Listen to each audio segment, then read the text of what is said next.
Bismillahirrahmanirrahim. Assalamu alaikum warahmatullahi wabarakatuh. This is class 7 and unit number is 1, pattern summer. Today we'll learn about the grammar focus, pronouns as a subject and an object. In the previous lecture you have learned about the explanation of the poem, summary of the poem, and the introduction of the poet, and some grammar focus about the phonetics and etc. etc. Today we'll learn about the subject, pronoun as a subject and object. First of all, we have to be well aware of the definition. What is pronoun? Pronoun are words that are used in the place of noun. Pronoun ऐसे word होते हैं जिनको आप noun की जगह पे use करते हैं. फॉर एग्जांपल, जब आप कोई भी स्टोरी या कोई भी ऐसे लिखते हैं, तो लेट्स सपोज कि आप ऐसे लिख रहे हैं. आप ऐसे लिखते हैं माई बेस्ट फ्रेंड. जब आप लिखेंगे Ali is my best friend, अब आप हर लाइन में ये तो नहीं लिख सकते ना Ali is my best friend, Ali go school with me, Ali takes breakfast etcetera etcetera. आपको हर लाइन में जब आप अली अली यूज़ करते चले जाएंगे तो जो पढ़ने वाला है वो उसे बोर्ड होता चला जाएगा. So the comprehensive tip that you have to follow during writing focus is that कि आप noun की जगह pronoun का यूज़ कर सकते हैं. क्लियर? फॉर एग्जाम्पल, जो प्रोनाउन है उनमें I, we, you, him, her, their etcetera and all the pronoun आते हैं. प्रोनाउन को आप सब्जेक्ट एंड ऑब्जेक्ट के तौर पे भी यूज़ कर सकते हैं. क्लियर? सब्जेक्ट और ऑब्जेक्ट के तौर पे कैसे यूज़ कर सकते हैं? Let's have a look at there. Read the given table below. Pronoun as a subject. Subject के तौर पे आप प्रोनाउन को कैसे यूज़ करेंगे? First person. जब आप फर्स्ट पर्सन में प्रोनाउन को यूज़ करेंगे तो आई. क्लियर? आप लिखेंगे आई एम अ बॉय. ठीक है.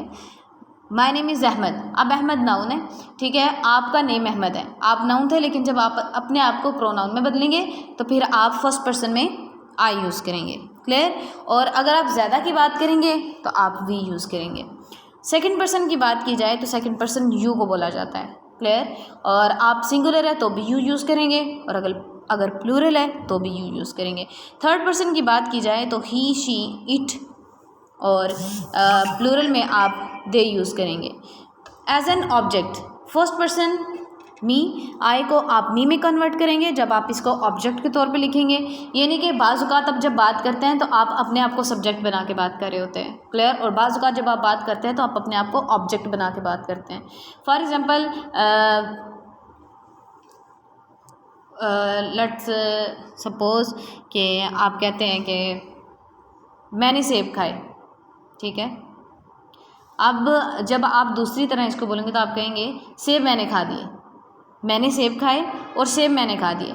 अब इन दोनों में सेंटेंसेस में फ़र्क ये है कि एक में आप डायरेक्ट बोल रहे थे और एक में आप डायरेक्ट नहीं बोल रहे थे. क्लियर? यानी कि एक में आप सब्जेक्ट थे खुद और एक में आप ऑब्जेक्ट थे. जब पहले आपने कहा कि मैंने सेब खाए, तब आप क्या थे? तब आप सिंगुलर थे. आए थे, फर्स्ट पर्सन थे. जब आपने कहा कि सेब मैंने खाए तो फिर आप ऑब्जेक्ट बन चुके हैं. क्लियर? फर्स्ट पर्सन मी, आई से मी और वी से आर. सेकंड पर्सन यू ही रहेगा, एंड थर्ड पर्सन ही से हिम, शी से हर, इट में ही रहेगा, और दे को आप दम में यूज़ कर सकते हैं. नीचे चलते हैं, इसकी एग्जांपल्स आप पढ़ सकते हैं यहाँ पे. Read the given sentence and notice the use of the pronoun subject and object. Read the given sentence and notice the use of the pronoun subject and as an object. Pronoun as a subject. अब बात की जाए कि subject के तौर पे pronoun को कब यूज़ किया जा सकता है और प्रोनाउन को ऑब्जेक्ट के तौर पे कब यूज़ किया जा सकता है. The kitten is so cute. Kitten जो था वो खुद नाउन है. अब किटन को जब आप सब्जेक्ट के तौर पे प्रोनाउन में बदलते हैं तो इट बिकम्स इट. ये इट में चेंज हो जाएगा. लेकिन जब आप किटन को एज एन ऑब्जेक्ट के तौर पे यूज़ करते हैं तो फिर आप किटन को इट में ही बदलेंगे, क्योंकि इट एज अ सब्जेक्ट भी इट ही रहेगा और ऑब्जेक्ट में भी इट ही रहेगा. Next, Saba really enjoys playing with the birds. Saba चूँकि खुद नाउन है, लेकिन जब आप इसको प्रोनाउन में बदलेंगे तो गर्ल है तो शी में कन्वर्ट कर देंगे. Next, Nahid said goodbye to her friends. अब नहीद जो है वो प्रोनाउन है, लेकिन जब आप इसको ऑब्जेक्ट में बदलते हैं, नहीद नाउन है, तो जब आप इसको प्रोनाउन में बदलते हैं, एज एन ऑब्जेक्ट बदलते हैं, तो फिर आप हर यूज़ करेंगे. क्लियर? उसके बाद वी है. तो वी को आर में बदलेंगे, लेकिन जब एज एन ऑब्जेक्ट बदलेंगे तो फिर आप इसको आस में बदलेंगे। नेक्स्ट आई को आप मी में बदलेंगे एज एन ऑब्जेक्ट, और ही को एज एन ऑब्जेक्ट आप ही में बदलेंगे। दे को एज एन ऑब्जेक्ट आप दैम में बदलेंगे। Clear? This was the pronoun as a subject and pronoun as an object. नीचे चलते हैं राइटिंग फोकस पे, माइंड मैप। अब राइटिंग फोकस के लिए सबसे पहले ये ज़रूरी है कि आपको जो लिखने के लिए दिया गया है क्या आपको उस पर पूरी ग्रिप भी है या नहीं, क्या आप उसके बारे में कुछ जानते भी हैं या नहीं। तो सबसे पहले देखते हैं कि माइंड मैप होता क्या है। Actually a mind map is a technique use to gather ideas about any topic. एक माइंड मैप जो है ये एक ऐसी टेक्निक है जिसको फॉर एग्जांपल आपको एक टॉपिक दिया गया है कि आप एप्पल पे लिखो, यहाँ पे इस्लामाबाद पे एक पैराग्राफ लिख लो। अब आप जब इस्लामाबाद पे एक पैराग्राफ लिखेंगे तो उसके लिए अगर आप ऐसे बगैर सोचे समझे जी टॉपिक पकड़ा और लिखना शुरू कर देंगे तो फिर आप लिख नहीं सकते अच्छे तरीके से। आपको कुछ चीज़ें आपके माइंड से स्किप होती चले जाएंगी। हालांकि जब आप स्टार्ट करने लगेंगे तो आप ये सोचेंगे कि मुझे बहुत अच्छी तरह ये टॉपिक आता है और मैं इसको बड़ी अच्छी तरह एक्सप्लेन कर सकता हूँ, लेकिन जब आप लिखना स्टार्ट करेंगे तो वो सारी चीज़ें आहिस्ता आहिस्ता आपके जहन से उठती चली जाएंगी। So the best method is to do while writing is that you should make a mind map। आपको एक माइंड मैप बना लेना चाहिए, लेकिन पहले माइंड मैप की डेफिनेशन पढ़ लेते हैं कि माइंड मैप होता क्या है। A mind map is a technique use to gather ideas about any topic. किसी भी टॉपिक के बारे में आइडियाज़ को गैदर किया जाता है। It also helps to write a paragraph by using those ideas. फिर जो आइडियाज़ आपने नोट डाउन कर लिए हैं आप उसके बारे में एक पैराग्राफ लिख सकते हैं। Let's start from here. आपको सीज़न के बारे में आपने एक पैराग्राफ लिखना है। सीज़न के बारे में सबसे पहले आप नोट डाउन कर लें कि आपका फेवरेट सीज़न कौन सा है। नेक्स्ट उसमें आप कौन कौन सी एक्टिविटीज़ परफॉर्म करते हैं। नेक्स्ट आपकी लाइक्स एंड डिसलाइकिंग क्या है उस सीज़न के बारे में, और वेदर कंडीशंस क्या है जी आपके बारे में, उस सीज़न के बारे में आपकी, उसके बाद आप पे क्या इफ़ेक्ट होता है इस सीज़न का। तो आप मज़ीद इसमें शामिल कर सकते हैं। ये सिर्फ 4 और 5 हैं जो मैंने इसमें शामिल की हैं, लेकिन आप मज़ीद इसमें एडिशन भी कर सकते हैं अपनी तरफ से। तो माइंड मैप ऐसी टेक्निक है जिसके ज़रिए आप कभी वायर राइटिंग आपको इधर उधर जानने की ज़रूरत नहीं होगी। आपको जब आपने एक माइंड मैप बनाया होता है तो आपके जहन में वो चीज़ परफेक्ट तरीके से बैठ चुकी होती है, आप उसको नोट डाउन करके लिख सकते हैं। Next is summary. Summary focus पे चलते हैं कि समरी को राइट कैसे किया जा सकता है। सबसे पहले तो you should be well aware of the definition of the summary. Summary को लिखने से पहले हमें ये पता होना चाहिए कि समरी एक्चुअली में होती क्या है।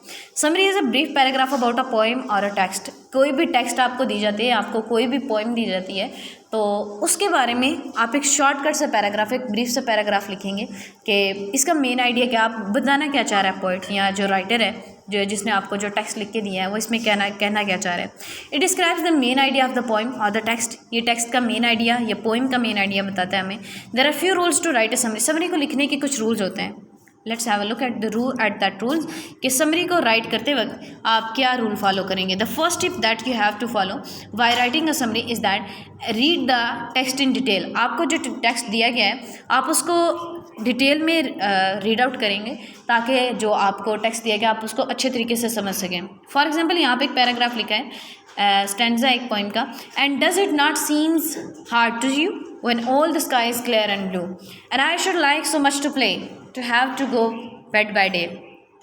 अब आपने जब इसको सबसे पहले तो आपने इसको रीड आउट करना है। The second tip that you have to follow is to highlight the keywords. आपको इसके कीवर्ड्स जो हैं आप उसको हाईलाइट करते चले जाएं। इसमें कीवर्ड्स क्या हैं जी, हार्ड कीवर्ड है, clear and blue. Hard use होता है जी डिफ़िकल्ट के लिए, यानी कि मेरे के लिए समर सीज़न डिफ़िकल्ट है, बाज़ तब बहुत ज़्यादा गर्मी होती है, मैं इसको बर्दाश्त नहीं कर सकता। Next clear and blue, sky जो है वो काफ़ी क्लियर होता है समर सीज़न में अगर देखा जाए तो। उसके बाद गो टू द बेड, हमें सोना पड़ता है जी दोपहर के टाइम में, जो बच्चे ये पसंद नहीं करते। The tip number 3 is to underline the topic sentence in each stanza and bold it. आपको जो स्टेंस दिया गया है आप उसमें जो टॉपिक सेंटेंस है, जो पहला सेंटेंस है उसको अंडरलाइन करने और उसको बोल्ड करने, बिकॉज दैट के वो आपको बताएगा, जो टॉपिक सेंटेंस है वो आपको बताएगा कि मैं इसमें इस स्टेंजा में बात किस चीज़ की करूँगा। क्लियर? और बाकी जो 3 लाइंस हैं वो आपको एक्सप्लेन करेंगी कि टॉपिक सेंटेंस को सपोर्ट करेंगी कि टॉपिक सेंटेंस एक्चुअली में कहना क्या चाह रहे हैं। Clear. The tip number 4 is that you have to think of synonyms of the highlighted keywords. आपने जो हाईलाइटेड कीवर्ड्स है, जो हाईलाइट किए थे, उन कीवर्ड्स के आपने सिनोनिम फाइंड आउट कर लेना है। फॉर एग्जांपल हार्ड को आप डिफ़िकल्ट में चेंज कर सकते हैं, क्लियर को आप क्रिस्टल में कर सकते हैं, बेदाग में स्पॉटलेस में चेंज कर सकते हैं। उसके बाद गो टू द बेड को आप स्लीप से सिनोनिम दे सकते हैं, ठीक है, या स्लीप टाइम से सिनोनिम दे सकते हैं। इनके आपको सिनोनिम नोट डाउन करने होंगे। The fifth tip that you have to follow is to write the theme of the text. अब जब आपने स्टार्ट किया है, स्टार्ट में मैंने आपको कहा था कि नंबर 1 आपने टेक्स्ट को रीड आउट कर लेना है, नंबर 2 आप कीवर्ड को हाईलाइट करेंगे, नंबर 3 आप टॉपिक सेंटेंस को अंडरलाइन करेंगे और उसको बोल्ड कर लेंगे, नंबर 4 आप जो हाईलाइटेड कीवर्ड्स हैं उनके सिनोनिम लिखेंगे, नंबर 5 फिर आप समरी लिखना स्टार्ट करेंगे जो आपको लाइंस दी गई हैं उसकी। अब आप क्या करेंगे, आप पैराग्राफ लिखेंगे, थीम लिखेंगे, लेकिन कैसे लिखेंगे, जो आपने सिनोनिम चूज़ किए थे, सिनोनिम निकाले थे, उनका इस्तेमाल करें और रिलेटेड थीम्स जो है, जो आपने नए वर्ड्स लिखे हैं उनसे मुतालिक जो है उनको बना सवार के आप इसको लिखना स्टार्ट कर दें। Clear. These were the tips to write the summary in an comprehensive way. So hope so that you all have understood the lecture के किसी भी सबसे पहले तो हमने ये सीखा कि हमारे पास जो प्रोनाउन था उसको as an subject and as an object आप कैसे यूज़ कर सकते हैं, है was the definition of the pronoun and this was the sentences as a subject and as an object. Writing focus पे बात की जाए तो आप सीज़न के बारे में एक पैराग्राफ लिखेंगे जिसके बारे में आप माइंड मैप बना के उसके डिफरेंट थिंग्स को डिस्क्राइब करेंगे एंड देन नेक्स्ट उसके बाद आप समरी लिखेंगे poem की Bed in Summer. Hope so that you have all understood the lecture. If you have any confusion about the lecture, you can ask me in the comments. I'll be with you with a new lecture inshallah tomorrow. Till then, goodbye. Allah Hafiz.